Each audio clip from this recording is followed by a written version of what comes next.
sou a Rô, sejam bem-vindos à minha biblioteca e hoje nós vamos conversar sobre o filme Labirinto do Fauno e a sua novelização.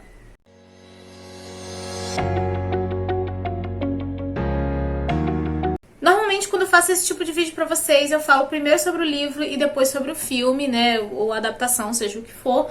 Mas como este é um caso onde um filme virou livro, nós vamos conversar primeiro sobre o filme Labirinto do Fauno e depois sobre a sua novelização, e no final do vídeo eu vou mostrar um pouquinho como é que é essa edição por dentro, tá? Então, por favor, assistam o vídeo até o final. E claro, por favor, deixe um like no vídeo para ajudar na divulgação, se inscreva no canal se você não for inscrito, e aqui embaixo tem links de compra na Amazon, porque caso você se interesse em comprar este livro ou qualquer outra coisa no site da Amazon, comprando por esse link você super ajuda o canal sem estar pagando nada mais por isso. E se vocês já leram esse livro ou assistiram o filme, por favor, já deixa aquele comentário aqui, vamos conversar, me digam o que vocês acharam, e se você ainda não tiver assistido ou lido, me diga se você tem interesse, comenta aqui, vamos bater um papo. Mas enfim, O Labirinto do Fauno é um filme de 2016 que foi dirigido e roteirizado pelo Guillermo del Toro, que é um cineasta mexicano. E aqui nós vamos ter uma história que se passa em 1944, na Espanha, onde a jovem Ofélia e a mãe dela, que está passando por uma gravidez conturbada,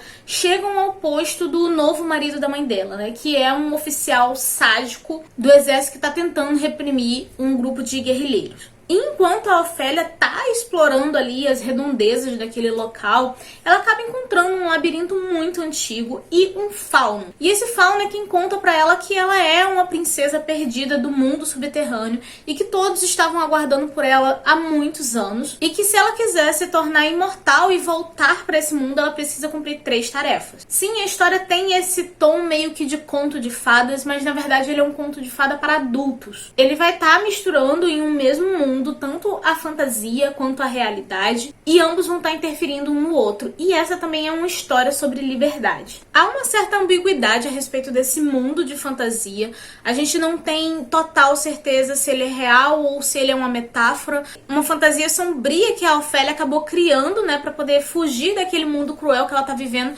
que constantemente tira o que ela ama. Sobre o mundo subterrâneo, sobre as criaturas e os monstros que a gente vê no filme, eles têm uma estética que eu acho belíssima, né, que é característica até dos filmes do Guillermo del Toro, e não é o tipo de mundo mágico que a maioria das pessoas sonham, mas ele combina perfeitamente com a temática do filme, com a ambientação, fazendo parecer ainda mais real, nos mostrando que não existe assim mundos perfeitos, mas que existem lugares onde você é bem-vindo, e que no caso da Ofélia é esse mundo subterrâneo. E mesmo a Ofélia sendo a personagem principal, o roteiro do filme nos apresenta muito bem os personagens que estão à volta dela, de uma forma que a gente vai conseguir entender muito bem os sentimentos desses personagens e o propósito deles na história. A mãe da Ofélia claramente é aquela mulher que deixou de acreditar em contos de fadas e que acabou aceitando um casamento por conveniência, simplesmente com o intuito de proteger a filha,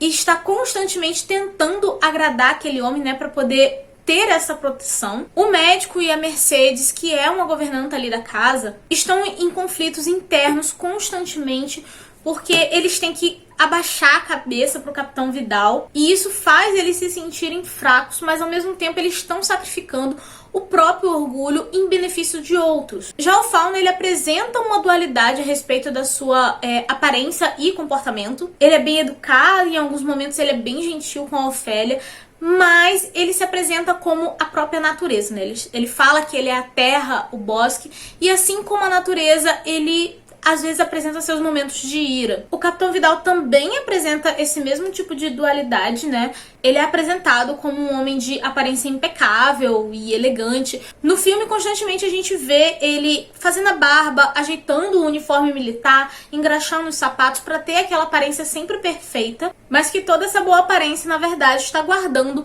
um homem frio, calculista, soberbo e muito sádico. O filme tem uma fotografia e uma trilha sonora que são belíssimas e vão acompanhando os sentimentos dos personagens, e isso inclusive intensifica a nossa percepção sobre eles. Eu já tinha assistido o filme há anos atrás, eu reassisti depois de ler o livro, né, mas Uma coisa que eu pude notar é que mesmo eu sabendo o final e o que acontecia com cada personagem, a trilha sonora e a fotografia me conectaram tanto a esses personagens que eu continuava temendo pela vida deles e torcendo por eles em determinados momentos. Eu sei que eu sou bem suspeita pra chegar aqui e falar sobre algum trabalho do Guillermo del Toro.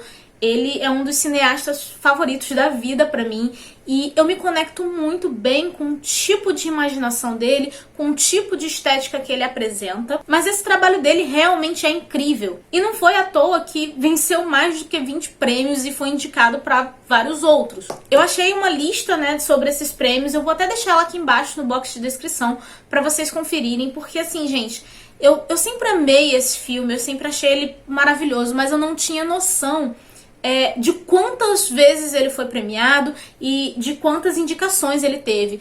Porque eu sempre que trago algum conteúdo pra vocês, eu tento chegar aqui e apresentar as falhas dele, colocar a minha opinião, mas ainda assim apresentar qualidades e defeitos. Só que nesse filme eu não consigo, eu não tenho o que reclamar dele, sabe? Então quando eu tava fazendo a pesquisa sobre, eu virei e falei assim, tudo bem que eu não tô conseguindo achar nada pra eu reclamar, mas poxa, olha quantos prêmios esse filme teve. Eu não tô louca sozinha e muito menos só aqui elogiando o Guillermo del Toro de forma imparcial. Realmente o filme merece esse título. Se eu for reclamar de alguma coisa a respeito desse filme, só se for a questão do efeito especial de algumas explosões que aparecem e de um sapo gigante e também de um corte ou outro de cena que não ficou tão bem encaixado. Mas eu nem consigo considerar essas coisas como defeitos, porque afinal de contas é um filme de 2006, sabe? Então assim, pra mim isso não é defeito, isso aí eram limitações cinematográficas da época, sabe? Então assim, pra mim não me incomoda em nada. Obviamente quando você for assistir você vai perceber essas falhas, mas assim, eu realmente não considero um defeito. Pra mim era falhas da época, sabe? Então tá tudo bem. O final é ambíguo, mas ele faz todo sentido com o filme que é apresentado pra gente, porque na verdade ele nos dá justamente a liberdade de escolher em que acreditar. Porque a magia só é real para aqueles que sabem pra onde olhar. Agora, a respeito do livro, né, ele foi escrito pelo Guillermo del Toro e pela Cornélia Funke e foi trazido para o Brasil em 2019 pela editora Intrínseca. Lembrando que se você tiver interesse de adquirir esse livro ou qualquer outra coisa no site da Amazon, vai ter link aqui embaixo, tá? Link de compra. E comprando por esse link você super ajuda o canal sem pagar nada mais por isso. E aqui nós vamos ter exatamente a mesma história do filme, só que com uma expansão de mundo. E aqui alguns elementos, né, como o moinho, o relógio do Capitão Vidal, o próprio fauno e alguns outros elementos vão ganhar histórias próprias. Essas histórias se apresentam como contos, intercalando com a história principal e algumas ilustrações para você poder conectá-las. Tanto o filme quanto o livro tem cenas que são tristes e dolorosamente lindas e emocionantes, mas a minha percepção é que, além de ser agradável de ler esses contos porque eles são uma novidade, eles deixaram a história um pouco mais leve porque a magia acaba se tornando um pouco mais forte. Alguns desses contos acabavam me dando um certo alívio, sabe, de sair da realidade que a Ofélia estava vivendo. A escrita é simplesmente impecável, sério, eu não tenho do que reclamar nesse livro. Esse é um filme que é favorito da vida, um livro favorito, inclusive ele ficou no topo, né, das minhas leituras de 2020. E uma coisa que foi bem legal é porque as músicas que tocam no filme, elas sempre foram muito vivas na minha memória, sabe? É uma música, uma trilha sonora muito marcante. Então, quando eu tava lendo o livro, eu constantemente tinha a sensação de estar ouvindo aquelas músicas na minha cabeça. E isso foi simplesmente incrível. Esse livro também foi a minha melhor leitura coletiva de 2020. Eu tive o prazer de organizar essa leitura em novembro e o que eu fiquei mais feliz é porque acho que esse foi o primeiro grupo onde quem tava lendo ali, todo mundo amou, sabe? Então, assim, quem participou dessa leitura, sério, muito obrigada. A companhia de vocês foi simplesmente incrível. E assim, eu sou realmente muito grata à Intrínseca por ela ter trazido essa história para o Brasil. É realmente uma história incrível que todo mundo deveria ler, uma fantasia assim magnífica. Eu super recomendo que vocês leiam e assistam o filme.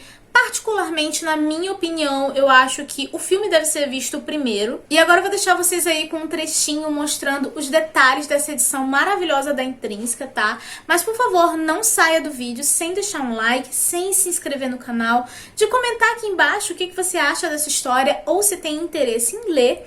E eu vou ficando por aqui, a nossa conversa continua nos comentários e eu vejo vocês no próximo vídeo. Um beijo e tchau!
Thank you.